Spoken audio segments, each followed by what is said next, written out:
Very good morning students. आज हम लोग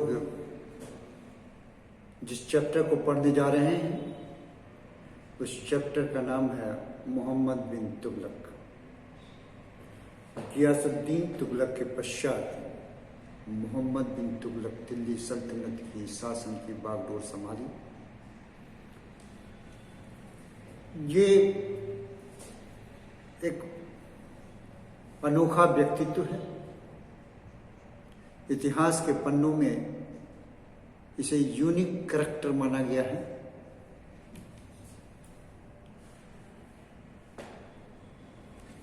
तेरह सौ 25 से 51 के बीच के समय दिल्ली सल्तनत के गद्दी पर सुल्तान के रूप में मोहम्मद बिन तुगलक गद्दी पर बैठा था। इसके बारे में जानकारी हमें जिन स्रोतों से मिलती है उसका नाम है बरनी की तारीखें फिरोज शाही, इसामी की फतुहाते फिरोज शाही, कलशकंदी की शुहुल अशा, कलशकंदी की शुहुल अशा और इनके अलावा जैन धर्म की पांडुलिपियों और अल उमरी के यात्रा वृतांत यानी ट्रेवल अकाउंट ऑफ अल उमरी, ये कुछ रचनाएं हैं जो फिरोज शाह तुगलक के बारे में हमें जानकारी प्रदान करती हैं। जैसा कि हमने देखा था, गियासुद्दीन तुगलक की मृत्यु के बारे में विद्वानों के बीच मतभेद है। कुछ का मानना है कि ये एक षड्यंत्र के अंतर्गत उसे मार दिया गया था, तो कुछ का मानना है कि यह एक इत्तेफाक था। जब वो बंगाल विजय के बाद आ रहा था तो उसे स्वागत करने के लिए जिस टेंट का, जिस टेम्पोररी स्ट्रक्चर का निर्माण किया गया था, वही उसके ऊपर धराशायी होकर गिर गया। उसके मृत्यु के 3 दिन के पश्चात मोहम्मद बिन तुगलक गद्दी पर आसीन हुआ, लेकिन गद्दी पर बैठने के पूर्व इसका नाम उलुग खां था और उलुग खां मोहम्मद बिन तुगलक के नाम से दिल्ली सल्तनत की गद्दी पर बैठा। कहा जाता है कि इसे हजरत निजामुद्दीन सूफी संत का आशीर्वाद था। 1325 ईस्वी में गद्दी पर बैठने के साथ ही एक सल्तनत काल का अनोखे युग का प्रारंभ होता है। इस काल में दिल्ली सल्तनत अपनी मैक्सिमम एक्सपेंशन यानी कि विस्तार की पराकाष्ठा पर पहुंच गई थी। तो इसका काल दिल्ली सल्तनत के विघटन का भी काल माना गया है। वह एक इतिहास के पन्नों में आकर्षक व्यक्तित्व के रूप में माना जाता है। न सिर्फ अपने चरित्र के चलते, अपनी नीतियों के चलते, बल्कि अपने कार्यों में नई सोच के चलते भी जाना जाता है। उसका काल सफलता और असफलता दोनों का काल था। जहां उसके काल में सफलताएं देखने को मिली, वहां पर उसके काल असफलताओं से भी भरा पड़ा। उसके राज्य की जो नीति अपनाई थी वह था राजा का दैवीय स्वरूप, डिवाइन थ्योरी ऑफ किंगशिप, जिसे हम लोग पहले भी देख चुके थे। बलबन और अलाउद्दीन खिलजी ने भी लागू किया था। यानी कि राजा ईश्वर के प्रतिनिधि थे, जैसा बलबन ने बताया था। राजा कि सत्ता को चुनौती नहीं दी जा सकती, क्योंकि वह ईश्वर से जोड़ करके देखा जाता था। तो उसने भी एक कदम आगे बढ़ा दिया। उसने उलेमा वर्ग यानी कि मुस्लिम धार्मिक वर्ग को उसने अपने राज्य के कार्यों में हस्तक्षेप करने के लिए, दखलंदाजी देने के लिए पूर्ण रूपेण निषेध कर दिया गया। He did not allow ulema to interfere in the affairs of the state. हालांकि उसने इस्लाम के विरुद्ध कोई ऐसा कार्य भी नहीं किया था, लेकिन समय के साथ साथ उसने धर्म की जरूरत को महसूस किया अपने राज्य के लिए। धर्म के सहारा लेने की उसे जरूरत पड़ी, और यही वजह है कि कालांतर में अपने सिक्कों पर उसने ईश्वर से जोड़ करके और खलीफा से जोड़ करके उसने सिक्कों को एक संबंध दिया, यानी कि खलीफा का नाम अपने सिक्कों पर उसने अंकित करवाया। इसके अलावा गियासुद्दीन महमूद नामक एक मिस्र के खलीफा के संबंधी थे, उनको अपने राज दरबार में बुलाया, निमंत्रण देकर के उन्हें सम्मानित किया। इससे इस्लाम के प्रति उसने अपनी श्रद्धा अर्पित करने के साथ साथ राजनीतिक दृष्टिकोण से उसका फायदा उठाया। यानी कि वह उलेमा का भले इंटरफेयर नहीं करने दिया राज्य के मामलों में, मगर इस्लाम से वह जुड़ा हुआ है, धर्म से वह जुड़ा हुआ है, और धर्म को तत्कालीन सल्तनत पीरियड में राजनीति से अलग नहीं किया जा सकता था, क्योंकि अधिकांश जो उनके जो सामंत थे, सैनिक सरदार थे, वो इसी आधार पर शासन करते थे कि वो इस्लाम का प्रचार और प्रसार करना है, इस्लाम का झंडा बुलंद कर रखना है।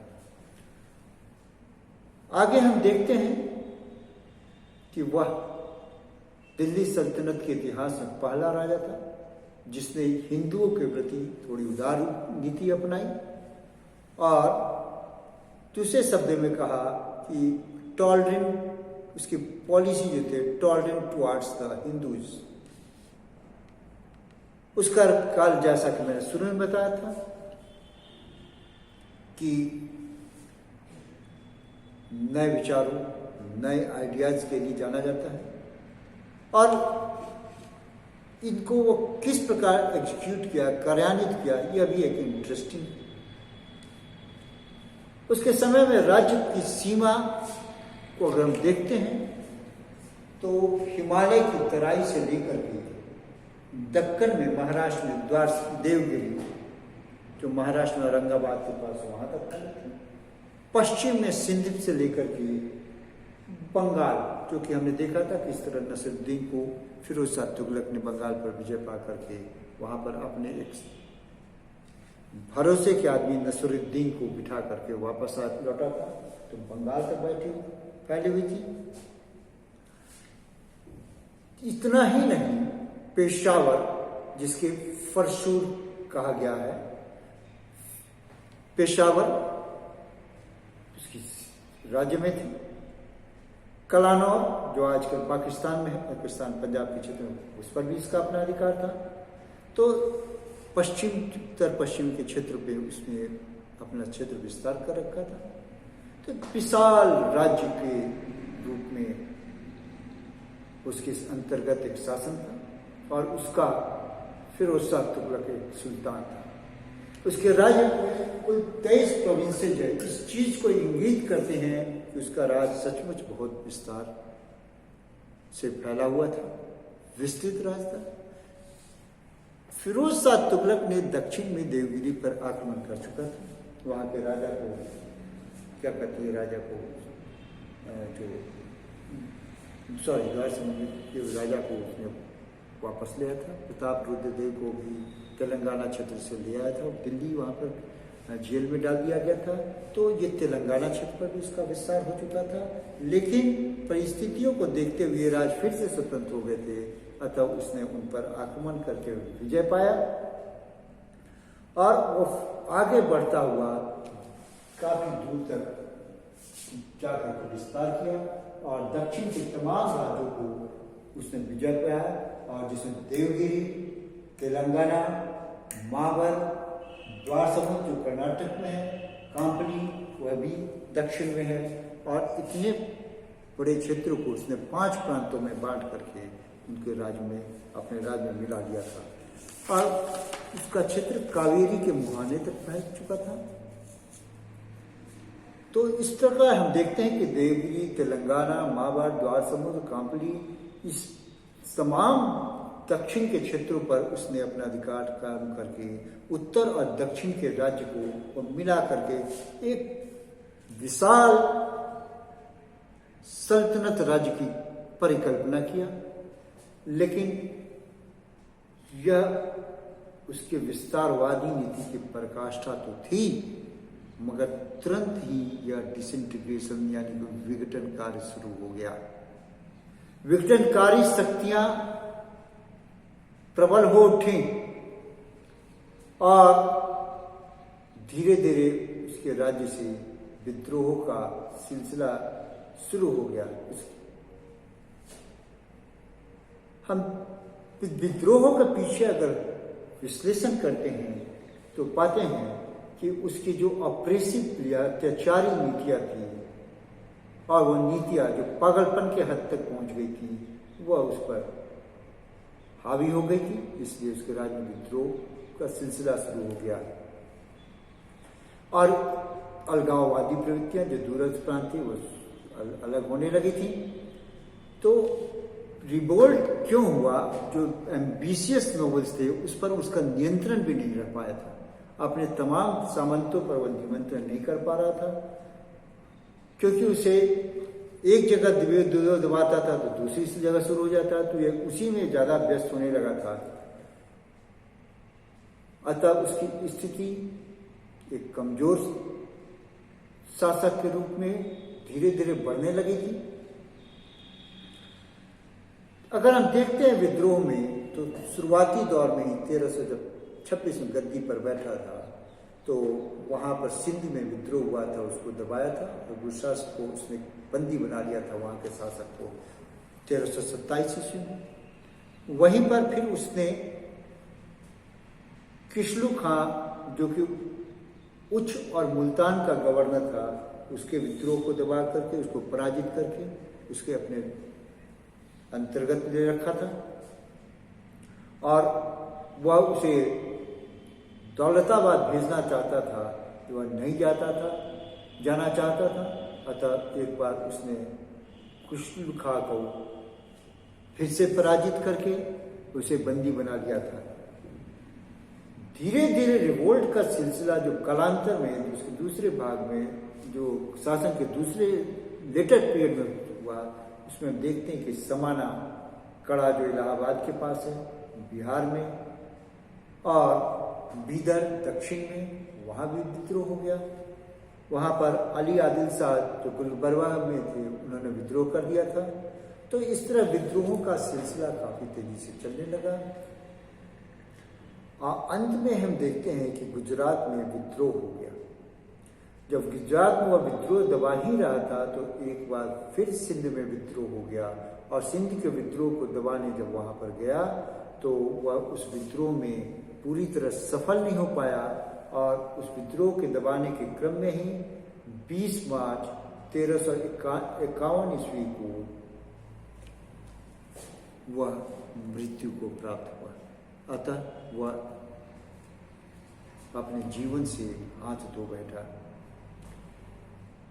उसके जीवन की संध्या में बंगाल स्वतंत्र हो गया था, एक बार दक्षिण के राज्य स्वतंत्र हो गए थे। वारंगल जो आंध्र प्रदेश में है, वहां पर हम देखते हैं कि कान्हा नायक ने इस नायक वंश की स्थापना कर दी। उसी प्रकार हरिहर और बुक्का ने आंध्र प्रदेश और कर्नाटक जो पूर्वी क्षेत्र, कर्नाटक के पूर्वी तट पर है, कोरोमंडल तट पर है, उस क्षेत्र पर हरिहर बुक्का ने विजयनगर साम्राज्य की स्थापना की। इसी तरह कर्नाटक वाले क्षेत्र में हमने देखा है, कर्नाटक महाराष्ट्र के क्षेत्र में वहां पर बहमनी साम्राज्य की स्थापना हो गई थी। तो इस तरह से हम देखते हैं कि उसके जीवन में जहाँ एक तरफ सफलता भी मिली, यानी कि राज्य का विस्तार मैक्सिमम हो गया, जो कि पराकाष्ठा थी सल्तनत काल की, तो डिसइंटीग्रेशन भी शुरू हो गया। उसके राज्य में विकास का भी काम हुआ, और विकास के कार्य के लिए उसने नई सोच को लेकर आया। हालांकि उसके समय में नई समस्याएं थी, कई नई समस्याओं पर निदान के लिए उसने अपने हल ढूंढ रहा था। क्योंकि वह पढ़ा लिखा था, ही वॉज वेल एजुकेटेड, जिसने इनोवेटिव आइडियाज भी थी, और उसकी नीतियां जो थी वह नए प्रयोगों के लिए उसे प्रेरित कर रही थी। तो इस प्रकार हम देखते हैं कि उसने राजनीतिक और प्रशासनिक दोनों ही क्षेत्रों में उसने कई प्रयोग किए। हालांकि वो अपने प्रयोगों में असफल रहा, क्योंकि उसने एक डिक्टेटरशिप के रूप में बहुत ज़्यादा आगे पीछे देखे बिना वह नीतियों को लागू करता था, उसके प्रॉस एंड कॉन्स को नहीं देखता था। इसलिए समकालीन इतिहासकार ने भी उसके कार्यों की भर्त्सना की है। उसके व्यक्तित्व का उन्होंने दोष ढूंढा है कि उसके व्यक्तित्व में ही कमी थी, इसीलिए ये नीतियां असफल रही। जिसमें बर्नी तारीख फिरोजशाही में लिखता है, और फतुहात फिरोजशाही में इसामी लिखता है कि वह ऐसे व्यक्तित्व का आदमी था जिसके कारण ही राज्य उत्थान से पतन की ओर अग्रसर हो गया था। बाद के इतिहासकार जो ब्रिटिश हिस्टोरियंस है, लेन पोल्नी जैसे इतिहासकार और एलिफिंस्टन जैसे इतिहासकार उसे पागल और सिनिकल राजा तक कह डाले हैं। इसके आगे में हम लोग और चर्चा करेंगे, लेकिन कुछ हम उसकी गृह नीतियों के बारे में चर्चा करते हैं। क्योंकि राज्य के प्रारंभ में आर्थिक स्थिति खराब थी, और उस आर्थिक स्थिति को सुदृढ़ करने के लिए उसने सुधार करने की कोशिश किया। सबसे पहले उसने तमाम गांव को लगान व्यवस्था को सुधारने के लिए एक रजिस्टर तैयार किया, जिसमें हर एक गांव वाइज आमदनी और उस पर किए जाने वाले खर्च का ब्यौरा था, यानी इनकम एंड एक्सपेंडिचर का खर्च अंकन करना, ताकि पूरे राज्य का, पूरे सल्तनत का आमदनी और खर्च को जो कृषि से संबंधित है उसका आकलन किया जा सके। और फिर इसका उद्देश्य यह था कि uniform standard of land revenue, यानी कि समरूप लगान व्यवस्था को लागू किया जा सके। उसने लगान व्यवस्था में, हालांकि उस रजिस्टर का क्या हुआ इसके बारे में हम लोगों को कोई जानकारी नहीं मिलती, समकालीन इतिहासकार भी उसके बारे में कोई चर्चा नहीं करते। हाँ, इतना स्पष्ट है उसने लगान व्यवस्था में वृद्धि कर दिया, और लगान व्यवस्था उपज का 50%, आमदनी का 50% ने आधा आमदनी का हिस्सा उसने कर में लागू किया, जो काफी ज्यादा था। हालांकि पहले भी क्या था, लेकिन उसने क्रूरता से वसूल करने का आदेश दिया। ये एक गलत तरीका था, और इत्तफाकन उस वक्त अकाल पड़ गया, भीषण अकाल पड़ गया। जब उपज ही नहीं तो टैक्स कहां से दिया जाए। फिर उसने घर हाउस टैक्स लागू कर दिया, फिर चरागाह के लिए उसने चराई नामक एक टैक्स लागू कर दिया, घर और चराई दोनों कर दिया। उसके कृषि के क्षेत्र में एक और प्रयोग किया।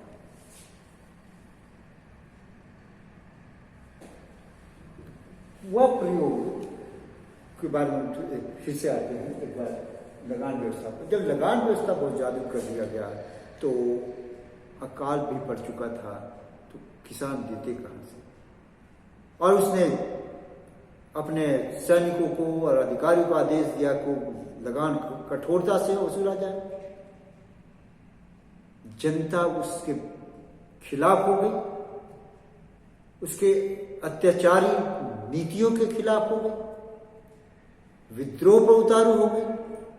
ऐसी परिस्थिति को भांपते हुए उसने लगान व्यवस्था को फिर से कम कर दिया गया। तकावी नामक एक ऋण दिया गया, बैलों को चारे का इंतजाम किया गया, लेकिन जो ऋण दिया गया, बीज दिया गया, बैलों के खाने पीने की व्यवस्था की गई, पशुओं के खाने पीने की व्यवस्था की गई, ये सब किया तो गया, लेकिन तब किया गया जब सब कुछ करीब करीब समाप्त हो चुका था। का वर्षा जब कृषि सुखा नहीं, ये वाली बात हो गई थी और यह उसकी लगान बढ़ाने की नीति असफल हुई, जिसे उसे वापस नहीं आया। दूसरा, उसने एक कृषि फॉर्म का निर्माण किया। यह कृषि फॉर्म 60 लाख वर्ग मील में, 60 लाख वर्ग मील बहुत बड़ा जमीन होता है, उसमें उसने निर्माण किया है। और उसमें क्रॉप रोटेशन, फसल को रोटेशन के आधार पर, माने एक फसल के बाद दूसरे फसल जो दूसरी क्वालिटी का होता था, दूसरी उपज होती थी, तो उसको उसने वहां पर प्रबंध किया लगाने का। इसके लिए उसने 70 लाख टन का